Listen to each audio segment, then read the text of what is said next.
दोस्तों, आज एक नई वीडियो के साथ लेकर के आए हैं जो एक त्रिभुज का प्रमेय है, जो सबसे महत्वपूर्ण है, हर बार बोर्ड परीक्षा में पूछता है, जो है थेल्स प्रमेय। थेल्स प्रमेय क्या कहता है ना कि यदि किसी त्रिभुज में एक भुजा के समांतर, यानी कि यदि किसी त्रिभुज में एक भुजा के समांतर खींची गई रेखा अन्य दो भुजा, यानी कि यदि किसी त्रिभुज में एक भुजा के समांतर खींची गई रेखा अन्य दो भुजाओं को दो समान अनुपात में विभाजित करती है, यही सिद्ध करना है। इसको एक नाम और क्या बोला जाता है? थेल्स प्रमेय। क्लास 10 का सबसे बेबी टॉपिक है जो थेल्स यानी कि त्रिभुज के प्रमेय है। यानी क्वेश्चन कहते हैं किसी त्रिभुज में एक भुजा के समांतर एक त्रिभुज है,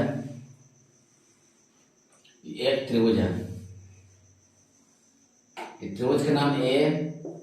बी और सी है। और यदि किसी त्रिभुज में एक भुजा के समांतर एक भुजा, यानी कि एक भुजा है इसको समांतर एक और भुजा खींची गई है, एक और भुजा का नाम देते हैं इसको कितना, डी और ई नाम देते हैं। अन्य दो भुजाओं को दो समान अनुपात, यानी कि अन्य दो भुजा, यानी कि दो भुजा है ना, तो इनको यानी कि ए और ये समान अनुपात में विभाजित करता है। ये हो गया कितना, ए डी और डी बी, इसको मैं ए ई और ई सी दोनों आपस में बराबर होता है नहीं होता, यही सिद्ध क्या है। अब सीधे करने यानी कि चार चीज महत्वपूर्ण रहता है। सबसे पहले जो चीज दिया हुआ रहता है ना उसको लिखना रहता है, दिया हुआ जो चीज लिखना रहता है। उसके बाद हमको सीधे क्या करना वो लिखना रहता है। पहले दिया हुआ है, उसके बाद क्या चीज सीधे करना उसे लिखना रहता है। फिर उसके बाद यानी कि हम जो चीज अपना मन से कर रहे हैं ना, फिगर में जो चीज अपना मन से करेंगे वो लिखना है, यानी कि उसको बोला गया रचना के इंग्लिश में कंस्ट्रक्शन, इसको बनावट बोलते हैं। एक और बोलते हैं यानी कि लास्ट में प्रमाण के मतलब उत्पत्ति, जिसको हम प्रूव करने के लिए वहां यूज करते हैं। यानी कि प्रमाण के मतलब क्या होता है, उत्पत्ति, यानी कि यहाँ से हम प्रूव करने के लिए स्टार्ट करते हैं। तो सबसे पहले लिखते हैं ना तो दिया हुआ है, सबसे पहले आता है दिया हुआ है कि त्रिभुज एबीसी में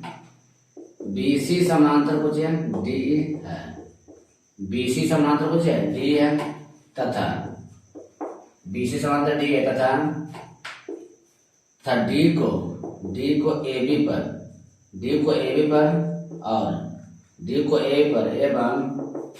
ई को ए सी पर प्रतिच्छेद करती है,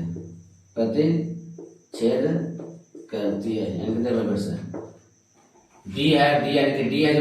किसके ऊपर ए बी पर और ई किसके ऊपर ए और सी पर, डी ए बी पर तथा ई ए सी पर प्रतिच्छेद करती है, यानी कि दिया हुआ इतना था। अब सबसे दूसरा क्या लिखें, सीधे करना है, दूसरा लिखना सीधे करना है। तो सीधे करना हमको क्या सिद्ध करना है, यानी कि दो ई भुजा किया एक भुजा दोनों समान अनुपात, यानी कि ए डी और डी बी, ए डी और डी बी, ए डी बटा डी बी, और इधर क्या है ए ई बटा में इसे दोनों, यानी कि दोनों अनुपात ना आदम समान अनुपात में रहना चाहिए। क्या करें, दो समान अनुपात में विभाजित करती है, ये नहीं करना है। तो ए डी बटा डी बी बराबर ए बटा ई सी, सीधे करना है। अब हम रचना लेते हैं, रचना का मतलब कंस्ट्रक्शन। रचना में हम कुछ करेंगे यहाँ पे, तो क्या करते हैं ना कि बी को ई से मिलाया तथा सी को डी से मिलाया, यानी कि फिर से बी को ई से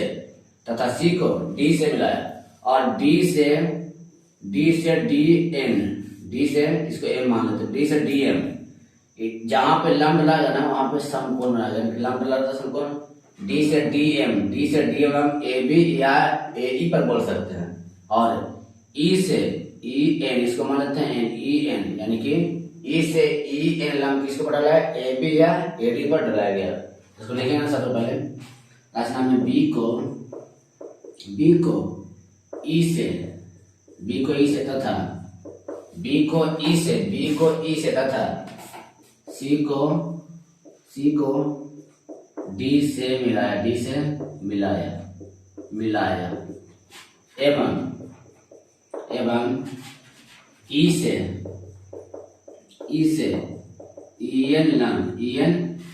ई एन लंब कुछ पढ़ा है, ए बी बोल सकते हैं ए डी बोल सकते हैं, हम बोलते हैं ए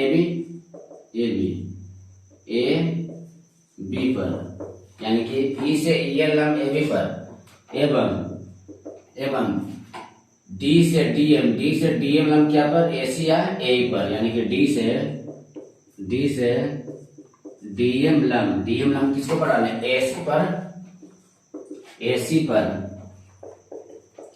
डाला गया ये तो हो गया कुछ में रचना, यानी कि रचना में रुचि कर लेना, यानी कि सबसे पहले दिया हुआ है, इसके बाद सीधे करना, इसके बाद क्या लिखे, रचना लिखे। अब क्या करना ना, अब आता है परमाणु।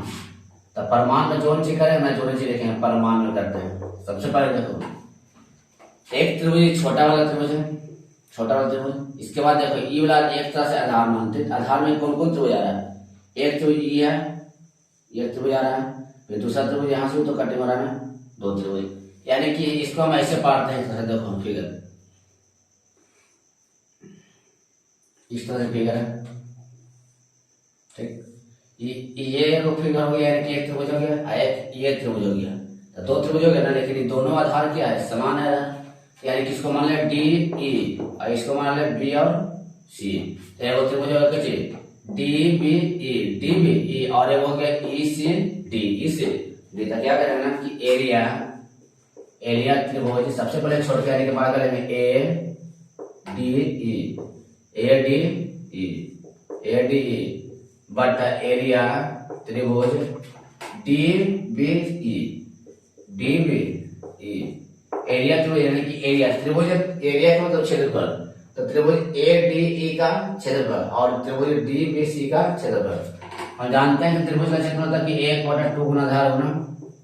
ऊंचाई क्या बोलाता है, लंब, ऊंचाई क्या बोलाता है, लंब। अब यानी कि आधार लेना है 1/2 गुना आधार गुना ऊंचाई, आधार क्या है, देखो इसको मैं ए डी ई, यानी कि ए डी ई में आधार क्या है, एडी ना, तो एडी आधार हो गया, लेकिन एडी यानी कि एक इसके ऊपर लंब कौन है, तो लंब क्या है, यानी कि जैसे देखो ए डी ई है, ए डी ई तो लंब है, फिर से ए डी ई त्रिभुज है, लेकिन इसको मैं लंब कौन डाला है ई और एन,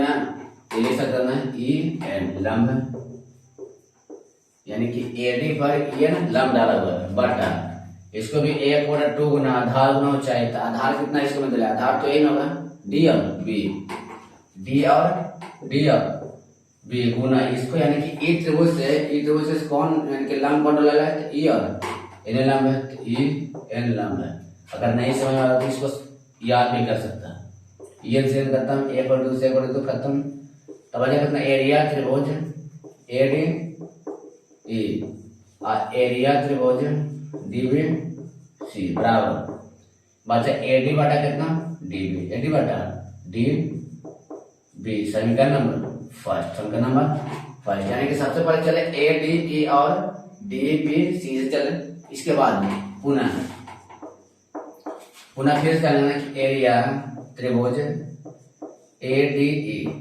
अभी हम जस्ट अभी माने क्या है, ए डी के आधार माने, लेकिन आपके क्या मानेंगे, ए ई के आधार मानेंगे, बटा एरिया त्रिभुज ई सी डी, यानी कि त्रिभुज ए डी ई का क्षेत्रफल और त्रिभुज ई सी डी का क्षेत्रफल, दोनों का क्षेत्रफल लेके, यानी कि 1/2 गुना आधार गुना ऊंचाई, आधार इसको भी क्या है, आधार ए में होगा कि ए और ई आधार होगा, लेकिन ए पर लंब कौन है, तो डी और एम लंब है, डी एम लंब है, बटा 1/2 गुना आधार, यानी कि इसको में देखो ई सी डी में आधार कितना है, ई सी आधार है गुना इसको, यानी कि ई सी डी में लंब कौन है, डी और एम लंब, तो डी एम से डी एम खत्म, 1/2 से 1/2 खत्म, तो एरिया त्रिभुज ए डी ई बटा एरिया त्रिभुज ई सी डी बराबर ए ई बटा कितना आ गया, ई सी, समीकरण नंबर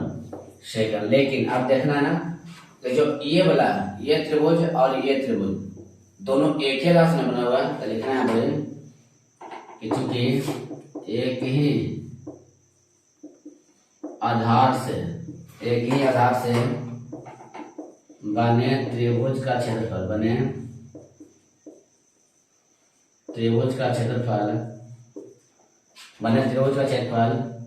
आपस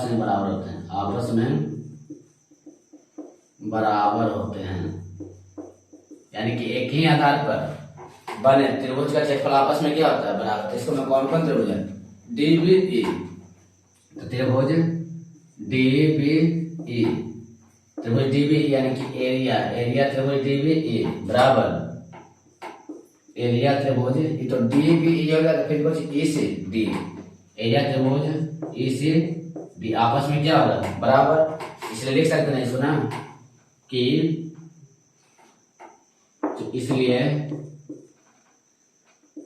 त्रिभुज डीबी सी बराबर त्रिभुज ई सी डी, इसे डी का मान समीकरण फर्स्ट में सेकंड दे चुके तो अब डीबीसी है, डीबीसी इसको मान डीबीसी के मान तब क्या रख देना इसे डी, तो इसे डी मिल जाएगा ना। तो समीकरण फर्स्ट में देने पर या रखने पर कह सकते हैं देने पर। तो समीकरण फर्स्ट क्या है, समीकरण फर्स्ट कितना है एरिया, ये तो एरिया पहले से एरिया त्रिभुज डी एरिया त्रिभुज ए डी ई बटा इसको ये डीबीसी था, डीबीसी के जगह पर क्या रखेंगे त्रिभुज एरिया त्रिभुज इसे डी बराबर ये कितना दिया हुआ है एडी बटा डीबी, एडी बटा डीबी। समीकरण क्या हो गया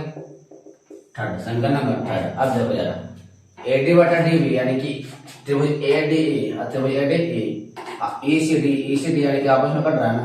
तो करेंगे समीकरण थर्ड और सेकंड यहाँ पे लिखेंगे समीकरण थर्ड एंड सेकंड को बराबर करने पर, क्या करने पर बराबर करने पर, तो बराबर करेंगे तो ये वाला थर्ड वाला और टू वाला यानी कि दोनों आपस में क्या कट जाएगा ना, तो ये बराबर है तो आपस में बराबर होगा ना, तो लेने पर ए डी बटा में डी बी बराबर है ए डी बटा डी बी बराबर ए बटा ई सी, यही साबित करना था। देखो एडी बटा डीबी बराबर ए बटा ई से साबित होगा, तो लिखना है लास्ट में ना proved, P R O B D, यही साबित हमको करना था।